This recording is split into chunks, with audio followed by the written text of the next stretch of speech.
Hey guys, what's up? Tyler here, and in today's video I'm going to share with you guys my top 5 favorite new features for the Motorola 360 in the new Android 5.1.1 update for Android 1.1.2, a bunch of other numbers. From my least favorite to my favorite, starting with number 1, which is Wi-Fi connectivity. And I had no idea that my Motorola 360 was capable of Wi-Fi connectivity until I saw this update. I was like, that's kind of nice. And so in a nutshell, according to what I've read and my impression of it, is if your house or wherever you're at has a big enough space where your phone is far enough away that your Bluetooth doesn't reach to your watch, you can still have your watch connected to your phone or other device through Wi-Fi. For me in this small apartment, it really doesn't matter because my phone is always in Bluetooth range, so it's not really applicable to me. But in a bigger area, house, conference room, or something like that, much more useful. Number 2 is wrist gestures, and basically you can cycle through the notifications on your watch by flicking your wrist.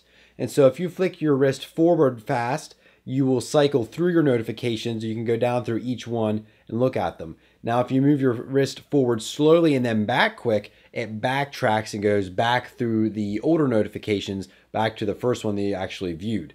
And so it's kind of handy. I find it just quicker to go like this and swipe through things and dismiss stuff. But I can see where it would come in handy if you're walking down the street and you have your Starbucks coffee, hipster drink, and you need to check your notifications, and you can just cycle through them if you just want to see them really quickly. Other than that, there's really not much, use for it, but it's nice that they include it, and maybe can open the door for further gestures in the future. Number 3 is the new notification settings screen. Before, you had to swipe down from the top and you had to press the button to cycle through the different notifications of show all, priority, and none. Now when you pull down, you just tap the icon that you want of all, priority, or none, and then you can swipe across to get theater mode, adjusting your brightness, and so on and so forth. But before, it was so bad because I would tap it to switch it, and then I would save it, and it wouldn't save the notification setting that I even chose. And so this way is much better. I haven't had any issues with it, and I'm glad they fixed it in this version. Number 4 is something that I actually installed another app to do on the Moto 360, and it's to view all of your apps. Now, before I had Wear Mini Launcher where you swipe from the left and you could see all of your apps in a rows of 2, and they're pretty small icons, and it worked, but it wasn't native in Android Wear. Now, if you swipe from the right, you get your apps. It does show your most recently used ones at the top, but you can go through all of your apps, and it's pretty quick. And then if you swipe from the right one more time, you get all of your contacts, and then your most recent contacts are going to be at the top, the ones that you use most often. And then you can scroll through all your contacts. And then if you scroll again, you get to the more settings menu where you can go through Google Now, or you can check, hit the button that says set this on my schedule or send an email to. All those options are right there, and you can get from the settings there as well.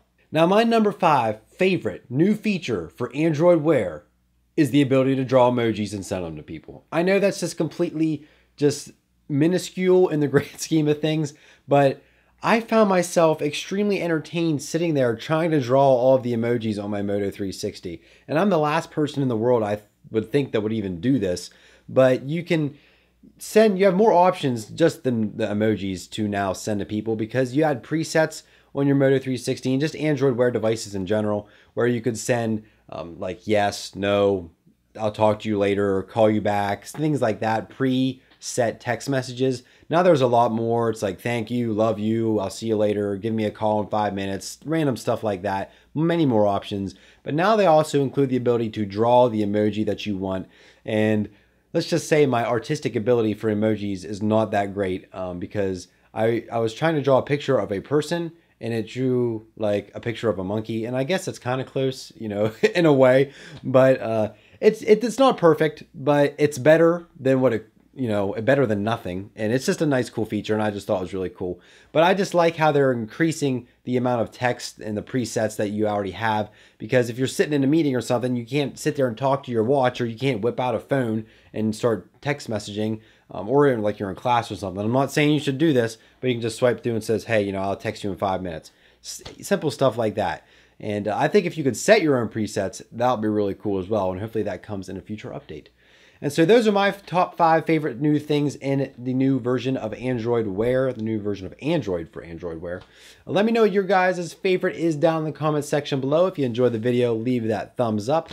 And also subscribe for more videos from me. And make sure you check me out on all my social links down in the description below. I recently just became famous on Twitter for tweeting about Jurassic World. And I wonder why I was getting all these notifications, but one of my tweets was featured on IJ Review, one of their articles. And so, you know, you can join all the fun over on Twitter. It's Tyler Miller YT. And so that's going to be it for this video. Thank you guys so much for watching, and we'll see you guys in the next video. Would you just quit? Google now is recording me, and it says, what would you do with a free $1,000? How did it get that from what I just said?